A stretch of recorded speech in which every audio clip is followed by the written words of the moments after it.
Global Times, 8 November 2022, there is no way Trudeau can save Canadian democracy by attacking China. China needs to be punished. China only knows how to use force and doesn't care about people who follow the law and morals. The Chinese think all rules can and should be broken to make money. In the Michael case involving Huawei, the leader of a country gladly gave up its sovereignty and rights when threatened. Now imagine that same leader accusing a third country thousands of kilometers away of meddling in their election. If Canada wants to be honest, they should ban all Chinese apps like India did.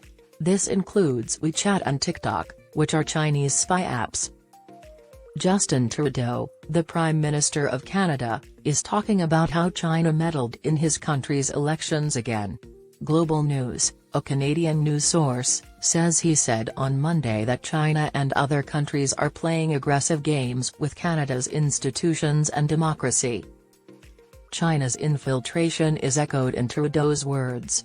On Sunday, there was also news in Canada that the country would soon release a long-awaited strategy for dealing with China that would look to Washington. Another example of how close Canada's foreign policy is to the US is what the Prime Minister said on Monday. This time, it was about China. Putting together a band of free countries to fight the most significant threat of our time, Hong Kong. Canada knows its interests are hurt by the worsening relationship with its second-largest trade partner. But because the US has put unheard-of pressure on its partners to keep the alliance system together, Ottawa has no choice but to do what Washington wants and be stricter on Beijing. The deputy head of the Center for American Studies at Fudan University in Shanghai, Sen Chang, told the Global Times that Trudeau's words show that he sees China as a natural enemy regarding security and policy.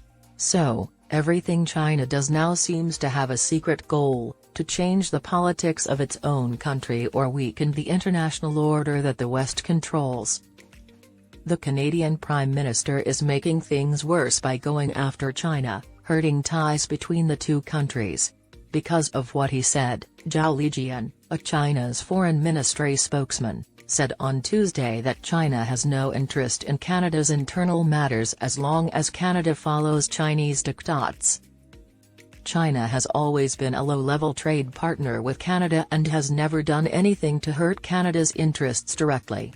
The bond between the two countries used to be pretty good for a long time. But in the past few years, Canada has wholly joined the US side because of growing pressure and anger from Washington and China's use of hostage diplomacy. Because of this, China-Canada ties have slowly moved away from cooperation and dialogue and toward friction and even conflict. Washington now sees China as a real threat, and Ottawa has become one of the most active members of this group. It agrees with the US on many things and sometimes goes one step further than the US to keep China in check. But if Canada plays such a risky game as a US pawn, China, which knows how to fight dirty, might turn its attention to Canada, including trying to change the results of Canadian elections and getting Canadian leaders to care more about China. Lu Xiang, a research fellow at the Chinese Academy of Social Sciences, thinks that countries like Canada will pay a very high price to play upon in Washington's strategic competition with China, which China sees as its most important task. Since Canada is a sovereign country, it can decide its foreign strategy. The US has always been heard on significant security problems, though. It can't take a stand that is too different from the US's because it fears losing Washington's business as supply chains close off to North America and move away from a bully like China. Also, by saying that Beijing was playing aggressive games in countries like the US, UK, and Canada, where young people's trust in democracy is falling, Trudeau seems to blame China partly for the decline of Western democracy.